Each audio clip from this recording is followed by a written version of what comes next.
చాలామంది వీడియోస్ చూస్తున్నారని సబ్స్క్రైబ్ చేసుకోవట్లేదు. సబ్స్క్రైబ్ చేసుకోవచ్చు కదా! ఒక్కసారైతే ట్రై చేయండి ఆలు రైస్. ఒక్కసారి నా స్టైల్‌లో అయితే ఆలు రైస్ అయితే ట్రై చేయండి. ఫస్ట్ వచ్చేసి పెనం పెట్టుకొని హీట్ అయిన తర్వాత కొంచెం ఆయిల్ ఏసుకొని పోపు దినుసులేసుకోవాలి. సో, పోపు దినుసులేసుకునేటప్పుడే కొంచెం వచ్చేసి మనం తర్వాత వెల్లుల్లి అనేది ఏసుకోవాలి. నేను వెల్లుల్లి అనేది కొంచెం ఎక్కువ క్వాంటిటీ ఏస్తాను. ఎందుకోసం అంటే మిల్క్ ప్రొడక్షన్‌కి యూజ్ అయితాయి కాబట్టి. మా చిన్నోడికి నేను పాలిస్తున్నా కాబట్టి కొంచెం ఎక్కువైతే ఏసుకుంటాను. సో, ఇట్లా రైస్‌లో ఇలా వెల్లుల్లి తినడం వల్ల అయితే మనం వెల్లుల్లి తిన్న ఫీలింగ్ గూడా రాదు. సో, అందుకోసమని అయితే పచ్చి పొడి తినలేను ఎక్కువ.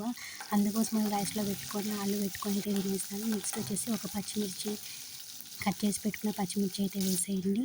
సో, ఇవన్నీ బాగా మగ్గిన తర్వాత కొంచెం కరివేపాకు అయితే వేసేయండి. కరివేపాకు కూడా కొంచెం క్వాంటిటీ ఎక్కువగానే వేసుకుంటాను. సో, కళ్ళకి చాలా మంచిది. ఇంకా హెయిర్ గ్రోత్‌కి కూడా చాలా మంచిది కాబట్టి రైస్‌లో కరివేపాకు అయితే ఈజీగా తినేసేయొచ్చు. అందుకోసమని వేస్తాను. తర్వాత వచ్చేసి ఆల్రెడీ శుభ్రంగా కడిగి పెట్టుకున్న పీల్ తీసిన ఆలు, పీల్ ముందే తీసేసి శుభ్రంగా చేసి పెట్టుకున్న ఆలు వచ్చేసి వేసేసి తర్వాత వచ్చేసి అందులో వేసేసి బాగా మిక్స్ చేయండి. సో, ఈ పోపు అనేది ఆలుకి బాగా పట్టేటట్లయితే ఒకసారి చూడండి. ఆలు ఫ్రై, ఆలు కర్రీ చేసేటప్పుడు పైన మూత పెడితే అది అడుగంటుంది. ఎంతమందికి తెలుసు ఫ్రెండ్స్? నాకైతే తెలియక పెళ్ళైన కొత్తలో నేనైతే మూత పెట్టేశాను. సో, మూత పెట్టడం వల్ల అదైతే అడుగు అంటుతుంది. ఈ ఒక్క సీన్ బట్టి మా వాళ్ళైతే తెలుసుకున్నారు. మా అత్తమ్మ వాళ్ళకనేది అయితే తెలిసిపోయింది. ఓ పిల్లకి వంటలు రావనేసి. తర్వాత నిదానంగా వంటలు నేర్చుకుంటూ తర్వాత తెలుసుకుంది. ఇలా మూత పెట్టడం వల్ల ఆలు అనేది అడుగంటుతుంది. ఎంతమందికి అయితే తెలుసో ఒకసారి అయితే కామెంట్ చేయండి ఫ్రెండ్స్. తర్వాత వచ్చేసి బాగా మగ్గిపోయిన తర్వాత కొంచెం సాల్ట్ వేసుకోవాలి. ఒక 5 మినిట్స్ తర్వాత వచ్చేసి కొంచెం పసుపు వేసుకొని మొత్తం అంతా ఒకసారి మిక్స్ చేసేసుకోవాలి.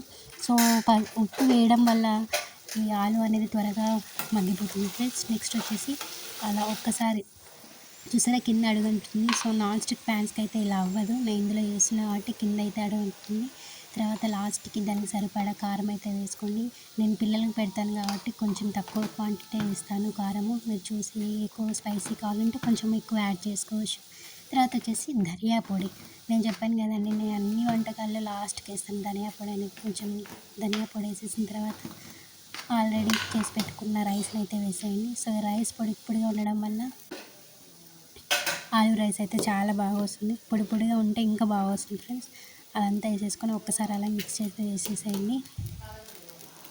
అలా మిక్స్ చేసుకొని ఒక 5 మినిట్స్ సిమ్లో అయితే పెట్టేసేయండి. సో, రైస్ కూడా వేడిగా ఉంటేనే సర్వ్ చేస్తే చాలా బాగుంటుంది కాబట్టి రైస్ కూడా వేడిగా అవ్వాలి కాబట్టి ఒకసారి అలా కలిపేసేసి ఒక 5 మినిట్స్ సిమ్లో అయితే పెట్టేసేయండి.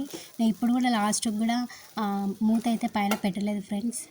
మీకు ఇష్టం ఉంటే పెట్టుకోవచ్చు. రైస్ కలిపాం కాబట్టి ఇంకా ఆలు అనేది కింద అడుగంటది. సో, ఇట్లా కలిపిన తర్వాత మొత్తం లాస్ట్కి అంతా ఒకసారి కలిపేసిన తర్వాత సర్వ్ చేసుకోండి. వీడియో నచ్చితే లైక్ చేయండి ఫ్రెండ్స్. ఇలాంటి వీడియోస్ ఇంకా కావాలంటే follow for more. Bye bye.